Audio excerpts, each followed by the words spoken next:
తోటి మీకు ఏమైనా ప్రాబ్లం అన్నారు? ఆడంబరం తోటి నాకు ప్రాబ్లం ఏరా? ఏం ప్రాబ్లం అన్నా? ఇక నేను పర్సనల్ గా మాట్లాడతాను, ఫోన్ లో మాట్లాడతాను. పర్సనల్ గా కాదన్నా, ఇప్పుడు ఆయన మా ఆధ్వర్యంలో జాయిన్ అయ్యిండు, నేను ఒక మినిస్టర్ని.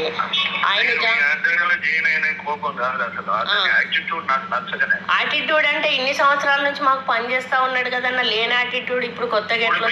ఇప్పుడు మీరు జాయిన్ చేసుకున్నారు, నేను ఇప్పుడు ఏం మాట్లాడతాను చెప్పు. అంత ముందు నాతో ఒక మాట, మీరు ఈ మాట అని ఉంటే నేను డెఫినెట్ గా మీ దగ్గరికి వచ్చింది. ఇప్పుడు నన్ను మేయర్ ని జాయిన్ చేసుకున్నారు కాదన్నా, నా దగ్గర మేయర్ ని జాయిన్ చేసుకున్నారు. మేయర్ జాయిన్ అయిన విషయం నాకు తెలియదు కదా. ఇప్పుడు ఆమె మీకు సంబంధం కాదు, నా కాన్స్టిట్యున్సీ ముచ్చడి చెప్తానా, నాకు తెలియకుండా మేయర్ ని జాయిన్ చేసుకున్నారు. ఇప్పుడు నా ఎంబడి నేను తిప్పుకుంటలేనా? కాంగ్రెస్ పార్టీ కోసమే కదా ఆయన తిరిగేది, వేరే దేనికోసమో కాదు కదా. ఈరోజు రాజ్ కుమార్ని తెలుసుకొని రాజ్ కుమార్ని లీడర్ని చేస్తా, భరత్ ఎవరు, భరత్ కొండమురళి వర్గము అని అంటే, ఇప్పుడు వర్గాలు పెట్టాలంటే మొత్తం పరకాల నియోజకవర్గం అంతా వర్గాలు చేద్దామంటే చేద్దామన్నా, మాకేం ప్రాబ్లం లేదు. మీరు వర్గాలు అనేటువంటి మాట మాట్లాడడం కరెక్ట్ కాదు. ఒక్కటి ఎప్పుడు కూడా నేను ఎక్కడ కించపరిచి మాట్లాడలేదు అన్నా, నేను ఎప్పుడు కించపరిచి మాట్లాడలేదు అన్నా. నిన్న కూడా మాట్లాడుతూ నేను కొండమురళి గారి పేరు తీసుకొని ఇంకా సహకరించాలని ప్రతి ఒక్కరి పేరు తీసుకొని పర్లేదు. మిమ్మల్ని గెలిపించారు కాబట్టి మీరు తీసుకోవాల్సిందే, తీసుకోకపోతే మీకే పరువు పోతుంది, మీకే ఇబ్బంది అవుతుంది, అది మాకు తెలుసు. ఇప్పుడు భరత్ అనేవాడు, భరత్ కాదన్నా, కాదు ఇది ఇక్కడితో తెగాలన్నా. ఎందుకు అనంటే, మీరు ఒకరిని విడిగా చేసి మా వెంబడి ఉంటాను అనేటువంటి మాట చేసి, ఇప్పుడు 30 ఏళ్ళ నుంచి ఉన్నటువంటి అభిమానాన్ని అయితే చంపుకోలేరు కదన్న వాళ్ళు. ఇప్పుడు మీకు పని చేయకపోతే మీరు అడగాలి, మీకు పని చేయ అన్న. సౌజన్యతో సహా వ్యతిరేకించారు. సౌజన్య సొక్కమా అన్న? సౌజన్యం అన్న సొక్కమా? సౌజన్యను ఎంపీపీ చేసింది మేము, ఎంపీపీ కావాల్సింది భరత్. అయినా కూడా ఇచ్చిన మాట కష్టపడారు. ఆవిడను ఎవరు దేకరన్న, కొండమురళి పేరుతోటే ఆమె దేకుతాండ్రు. ఆమె ఇప్పుడు మేము ఉంటే అవిశ్వాసం పెట్టి ఆమెను దింపేటోళ్ళం. అవసరం అయితే ఇప్పటికి కూడా మేము దింపడానికి వెనకాడం. అట్లాంటివి చేస్తే మాత్రం మొహమాటం లేకుండా చెప్తాను అన్న. ఆమె ఎవరన్నా అసలు సౌజన్యాన్ని, ఆమె ఎవరన్నా జనానికి ఎవరు పరిచయం చేసిండ్రు సౌజన్యాన్ని? ఎవరిని? అవసరం లేదన్నా మాకు. ఇప్పుడు మీతో కూర్చొని డిస్కస్ చేయాల్సిన అవసరం లేదు మాకు. ఈ భరత్ అనేటోన్ని అవమానపరచడము అంటే మమ్మల్ని అవమానపరచడము. మేము తీసుకున్న క్యాండిడేట్ను మీరు యాక్సెప్ట్ చేస్తలేరు అంటే మమ్మల్ని అవమానపరచడము. మిమ్మల్ని అవమానపరుస్తాము, మీరు తీసుకున్న క్యాండిడేట్లు మాకు అవసరం లేదు అని మీరు సాఫ్ సీదా చెప్పండి. కాదన్నా, ఆయన పర్మిషన్ కోసం పెడితే ఆయన మీద కేసు ఎట్లా పెడతారన్న? మీటింగ్ కోసం పర్మిషన్ కు పెడితే ఆయన మీద కేసు ఎట్లా పెడతారు? కాదమ్మా, ఎట్లా కనీసము మీరు కూడా ఒక కాన్స్టిట్యున్సీకి మంత్రిగా ఉన్నారు, ఎమ్మెల్యేగా ఉన్నారు. అవును. ఏ విధంగా వితౌట్ నోటీస్ తోటి అప్లికేషన్ ఎవరైనా అంటే మిమ్మల్ని పిలవకుండా పెడతాడు అన్న? ఒకవేళ పెడితే రేవూరు ప్రకాష్ తెలియకపోతే, మిమ్మల్ని పిలవకపోతే మీరు కేసు పెట్టాలి. మిమ్మల్ని సస్పెన్షన్ ఎత్తేసారా? సస్పెన్షన్ ఎత్తేసారా? ఎవరిది సస్పెన్షన్ కూడా ఎత్తేయలేదు, ఆయన పేరు సస్పెన్షన్ ఉన్నది. ఇక్కడ లేదు మీరు తెలుసుకోండి. మహేష్ అన్నకు ఫోన్ చేసి తెలుసుకోండి అన్న.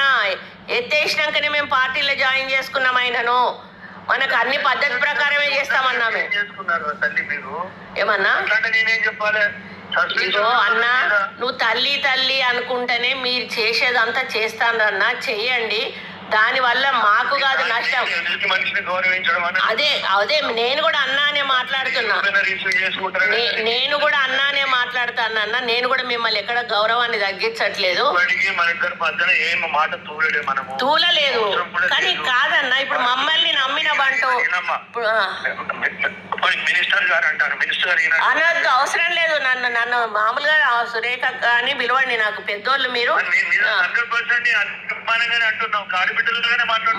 అవును, కానీ ఇప్పుడు మీరు రాజ్ కుమార్ ని జాయిన్ చేసుకుంటాన్రు కాదన్నా, రాజ్ కుమార్ ని జాయిన్ చేసుకుంటాన్రు. రాజ్ కుమార్ పార్టీకి ఎంత నష్టం చేసిండు అనేది మీకు తెలియదా అన్న? మరి పార్టీ నుంచి ఉట్టిగానే మేము పంపించినాం ఆయనను. ఏదైనా మండల నాయకత్వం యాక్సెప్టెన్స్ తోటే చేస్తానరా అని చెయ్యను. ఇప్పుడు ఏ మండలి ఎవరు వాళ్ళు వద్దన్నోళ్ళు ఎవరు ఈయనను? ఇప్పుడు ఇక వాళ్ళ సౌజన్య ఏమైనా కాంగ్రెస్ పార్టీలో పుట్టి పెరిగిందా? ఆమె ఎన్నెన్ని ఎక్కడెక్కడ ధర్మారెడ్డి గారి దగ్గర పైసలు తీసుకుందో నేను చెప్పనా? అంతటి కుమ్ముక్క అయిపోయి చెప్పాలి నాన్న, చెరువుల కాడ కుంటల కాడ పైసలు తీసుకొని. అవును, మరి అట్లాంటి వాళ్ళు పార్టీలో ఉన్నప్పుడు పార్టీ కోసం 100% తెలియంది కాదు, మీకు తెలియడానికే చెప్తానా. సౌజన్య అన్నది అంటే సౌజన్య క్యారెక్టర్ గురించి చెప్తానా. ఆమె నెక్స్ట్ టైం మీకు ఎమ్మెల్యే క్యాండిడేట్ గా ఆమె ఆస్పరెంట్ గా ఉంటది. ఆమెకు అంత పిచ్చి, ఏది పదవి అంటే అంత పిచ్చి ఆమెకి, మీకు తెలుస్తలేదు ఆమె గురించి. 0.1% కూడా తెలియదు మీకు ఆమె గురించి. మేం చెప్తాము, అనుభవించిన వాళ్ళం మేము చెప్తాము. ఆమె భరత్ ఎంపీపీ భరత్ కావాలన్నా పొరపాటున ఆమె అయింది. మేము అసమ్మతి పెడతామన్నా, చూద్దాం ఇక ఆమె ఎంపీపీ ఎట్లుంటుందో చూద్దాం. మేము అసమ్మతి పెడతాం. రేపు ఆమెను గద్దె దించుతాం. రేపు గద్దె దించుతామన్నా, ఖచ్చితంగా సౌజన్యాన్ని గద్దె దించుతాం. భరత్ను మేము ఎంపీపీ చేస్తాము.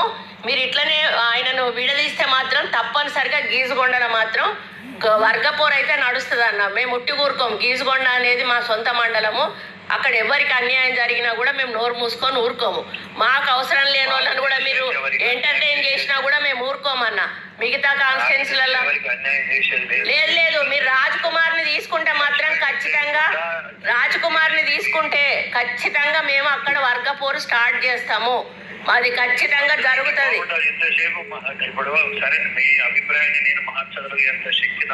ఎందుకు లేదన్నా, మీరు వద్దనుకుంటే ఇప్పుడు రాజ్ కుమార్ ని డ్రాప్ చేయొచ్చు, తీసుకోవాలనుకుంటే భరత్ను దగ్గరికి తీసుకోవచ్చు. మీకు గెలిచే శక్తే లేదు కాదన్నా.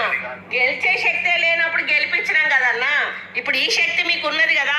రాజ్ కుమార్ ని వద్దని భరత్ను దగ్గరికి తీసుకునే శక్తి మీకు ఉన్నది కదా. దేవుడు ప్రకాష్ రెడ్డి అంటాడు 10 రోజుల ముందు వచ్చిండు. 100%, 1000%. ఈరోజు మేము వద్దు అని అంటే కాంగ్రెస్ పార్టీలో మా వాళ్ళు అనేటోళ్ళు మీరు వెళ్ళే మీటింగ్లకు రారు. ఇప్పటికీ కూడా నేను చెప్తా ఉన్నా. అది ప్రతి మండలంలో, ప్రతి గ్రామంలో మీరు అనుకుంటారు, ఎమ్మెల్యేగా అనుకుంటారు. దమ్కి కాదన్నా, మీరు భరత్ను వేరు చేయడం నచ్చదు. దమ్కి కాదన్నా, ఉన్నమాట చెప్తున్నా. మీరు భరత్ను వేరు చేస్తే మాత్రం ఊరుకోమన్నా. భరత్ను వేరు చేస్తే ఊరుకోము. నేను చెప్పేది వినండి. దమ్కి కాదు, మీకు వాస్తవాలు చెప్తా ఉన్నాము. ఇట్లా జరిగి అయ్యో బాబు, మీరు పెద్దోళ్ళు, మిమ్మల్ని దమ్కి ఇచ్చేంత పెద్దదాన్ని నేను కాదు. జరగబోయే వాస్తవాల గురించి నేను చెప్తాను. భరత్ను పక్కకు పెట్టి రాజ్ కుమార్ ని తీసుకుంటే చేస్తా కంపల్సరీ. ఇప్పుడు మా మనుషులకు అవమానం జరిగినప్పుడు మేము నోరు మూసుకొని కూర్చోం కదన్నా. ఇప్పుడు 30 ఏళ్ల నుంచి వాళ్ళు మాకు ఊడిగం చేసిండ్రు. 30 ఏళ్ల నుంచి ఊడిగం చేసిండ్రు మాకు. దమ్కి అన్నా, ఉన్నమాట చెప్తానా నేను. ఆ సౌజన్య అనేది ఎవతన్నా, అది రంగులు మార్చే ఊసరవెల్లి. అదొక ఊసరవెల్లి. వెంకట్రామరెడ్డి గారు ఒక ఊసరవెల్లి, సౌజన్య ఒక ఊసరవెల్లి. వాళ్ళని మీరు సంకర పెట్టుకొని తిరుగుతా ఉన్నారు. ఎవరైతే పార్టీకి నేను దమ్కి కాదు, జరుగుతుంది. వాస్తవాలు చెప్తున్నా. మేం చూసినామన్నా. మేము ఇంకా పెద్ద పెద్ద రాజకీయాలు చూసినాం. మేము కేసులు పెట్టించుకున్నాం, జైల్లోకి పోయినాం. దయాకర్ రావు అటువంటి వాడికే మేము భయపడలేదు. మాకు అవసరం లేదన్నా. ఎందుకు నాకు గౌరవమే అన్నా. మీరు భరత్ను గౌరవిస్తే చాలు. నాకు ఇంకేం అవసరం. నేను అది కాదు, మీరు భరత్ గురించి చెప్పిన, భరత్ను తీసుకోకపోతే అది జరుగుతుంది అని చెప్పిన. భరత్ను ఎందుకు తీసుకుంటలేరు అని అడుగుతున్నా.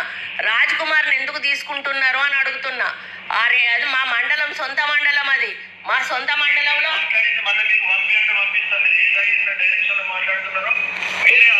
రికార్డు చేసుకుంటున్నారు కదా, చేసుకోండి. నాకేం ప్రాబ్లం లేదన్నా. రికార్డు చేయండి. నేనేం మాట్లాడలే. నేను అన్ని కూడా ఒళ్ళు దగ్గర పెట్టుకునే మాట్లాడతాను, మైండ్ దగ్గర పెట్టుకునే మాట్లాడతాను. రాజ్ కుమార్ని ఎంటర్టైన్ చేయొద్దు. భరత్ను మీరు కలుపుకోండి. పార్టీకి అక్కడ మేలు జరుగుతుంది అని చెప్తున్నా నేను. రాజ్ కుమార్ వల్ల పార్టీ నష్టపోయింది అక్కడ. భరత్ వల్ల పార్టీ పైకొచ్చింది, ఈమెతోటి మొత్తం అవినీతి జరిగింది, వెంకట్రామరెడ్డి గారు దొంగ, వెంకట్రామరెడ్డి గారు ధర్మారెడ్డి గారు తొత్తువాడు, వాడి దగ్గర పైసలు తీసుకొని బతుకుతాడు వీడు, వీడు దొంగ, వీనికి కూడా ఇచ్చిండ్రు ఇవాళ. మినిస్టర్ గారు ఒక్క సెకండ్ దయచేసి నా మాట వినండి. నేను ఫోన్ పెట్టేయడం అనేది నాకు సంస్కారం అనిపిస్తలేదు, బాగా అనిపిస్తలేదు. దయచేసి అర్థం చేసుకోండి. మీరు చెప్పిన నేను విన్నాను. మీరు ఏం చేయదలుచుకున్నా నేనేం అడ్డుపడటం కూడా కాదు, మీ ఇష్టం మీరు ఏం చేసుకుంటారో. రాజ్ కుమార్ విషయం ఏం చేద్దాం అనుకుంటున్నారు అదొక్కటి చెప్పండి. థ్యాంక్ యూ అమ్మా. రాజ్ కుమార్ విషయం ఏం చేద్దాం అనుకుంటున్నారు?